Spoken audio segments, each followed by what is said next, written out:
Assalamualaikum warahmatullahi wabarakatuh. Hai teman-teman sekalian, apa kabarnya? Semoga selalu dalam keadaan sehat walafiat dan dimurahkan rezekinya oleh Allah Subhanahu wa Ta'ala. Baik teman-teman, sebelumnya perkenalkan, nama saya Aldi Maulana dengan NIM 241102027 dari Prodi Manajemen Pendidikan Islam, Universitas Islam Negeri Sultan Haji Muhammad Idris.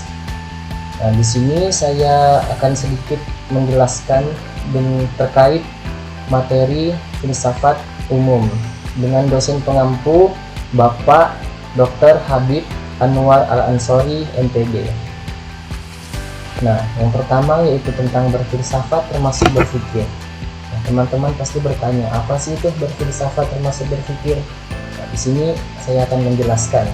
Berfilsafat memang merupakan bagian dari berpikir, tetapi tidak semua orang memiliki karakteristik khusus yang membedakan dari berpikir biasa. Tidak semua orang juga yang berpikir otomatis berfilsafat, karena berfilsafat ini memiliki ciri-ciri. Yang pertama, berpikir secara radikal atau mendasar sampai ke akar permasalahannya. Dan yang kedua, berpikir secara sistematis dan logis. Yang ketiga, berpikir secara universal atau menyeluruh. Yang keempat, berpikir secara spekulatif atau melampaui pengalaman empiris. Yang kelima, berpikir secara kritis dan analitis. Dan yang terakhir, mencari kebenaran yang hakiki. Teman-teman, yang berikutnya adalah pengertian filsafat. Nah, kita harus tahu dulu nih, apa sih itu filsafat dan bagaimana definisi dari filsafat itu sendiri.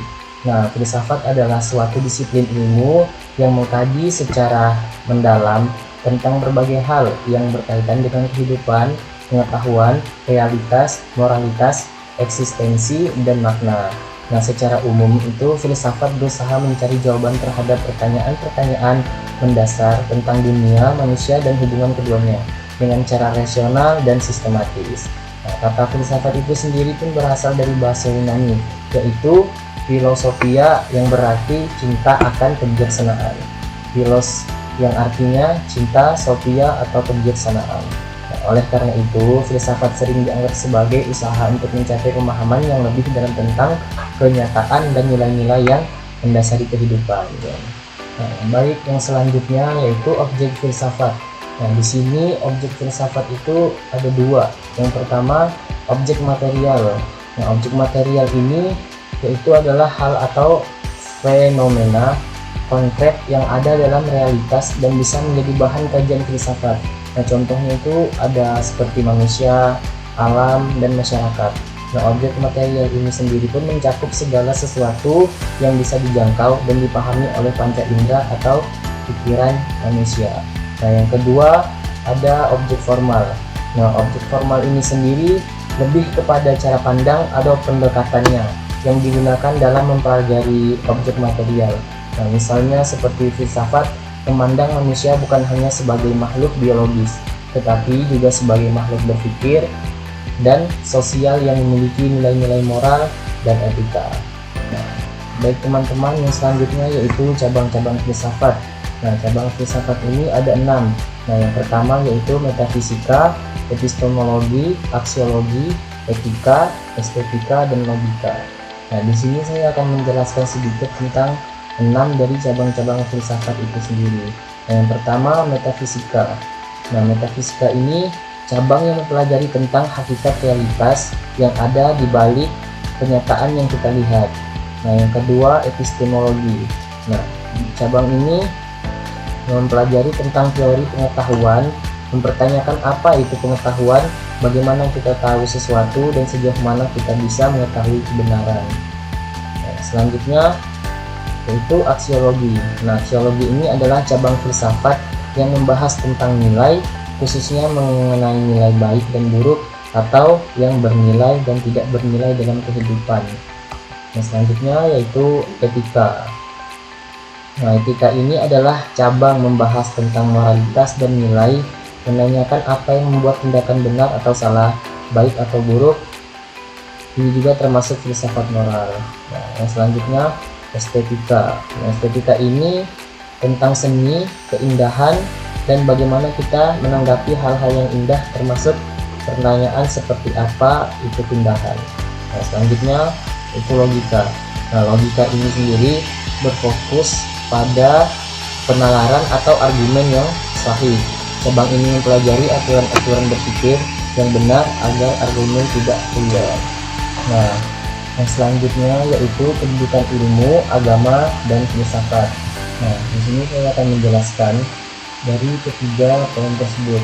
Ilmu, agama, dan filsafat itu adalah tiga bentuk pengetahuan yang memiliki kedudukan dan cara pandang yang berbeda. Nah, namun seringkali saling melengkapi dalam memberikan pemahaman tentang realitas, kehidupan, dan keberadaan manusia. Nah, berikut ini penjelasan singkatnya mengenai kedudukannya masing-masing. Yang pertama, ilmu. Ilmu ini berfokus pada pengetahuan empiris dan objektif. Kedua, agama. Nah, agama ini lebih berfokus pada bersumber pada wahyu dan keimanan. Yang ketiga yaitu filsafat. Filsafat ini menggunakan akal budi untuk mencari kebenaran fundamental ketiganya. Nah, ketiganya ini saling melengkapi dalam pencarian kebenaran. Nah, yang selanjutnya yang terakhir di sini saya akan menampilkan tabel deskripsi mengenai masa pada filsafat. Yang pertama yaitu pada masa Yunani kuno.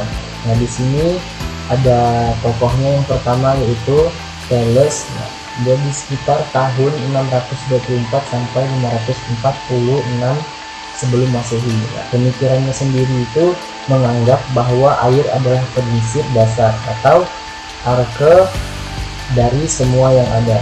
Nah, yang kedua ada Anaximandros, yaitu sekitar abad 610 sampai 546 sebelum Masehi.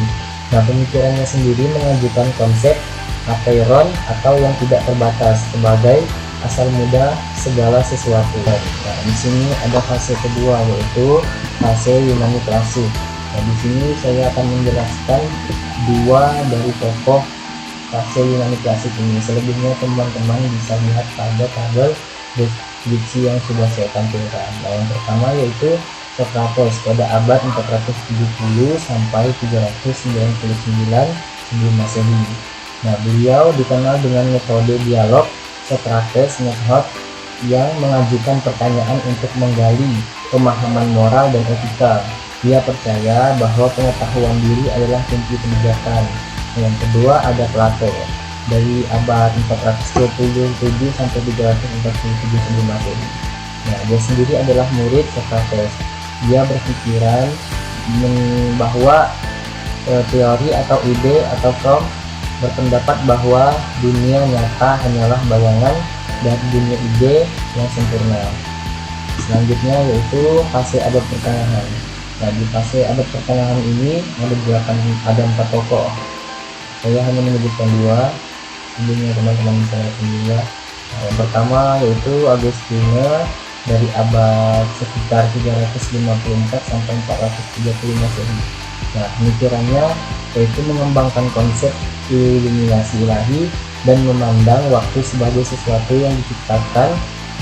Dua karya yang dikenal dengan Potentiationes dan Civitas atau Kota Tuhan yang membahas pengalaman spiritual dan peran Tuhan dalam sejarah.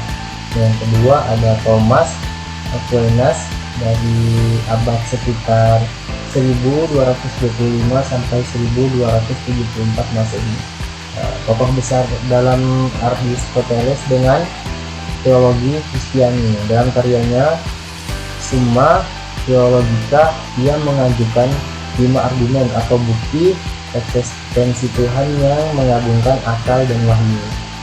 Nah, di fase yang terakhir yaitu fase filsafat Islam. Nah, di fase ini ada 9 tokoh. Yang pertama yaitu Al-Kindi yang sekitar abad 750 sampai 1200 Masehi. Pemikirannya yaitu menunjukkan bahwa akal dan wahyu dapat bersinergi serta banyak menerjemahkan karya filsafat Yunani ke dalam bahasa Arab. Nah, dia juga mengembangkan metodologi ilmiah yang mendasar. Yang kedua ada Al-Farabi. Al-Farabi ini sekitar abad 870 sampai 955 Masehi. Nah, ia berpikiran mengembangkan logika dalam tradisi Islam. Dia juga menulis tentang Al-Madinah, Al-Fadilah atau negara utama, serta memperkenalkan teori-teori emanasi dan konsep intelek action.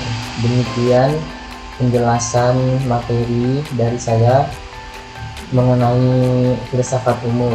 Jika sekiranya selama penyampaian materi tadi ada kekurangan atau kesalahan, saya mohon maaf. Bagi teman-teman yang ingin bertanya, saya persilahkan ketik di kolom komentar. Jika saya bisa menjawab, saya akan menjawab.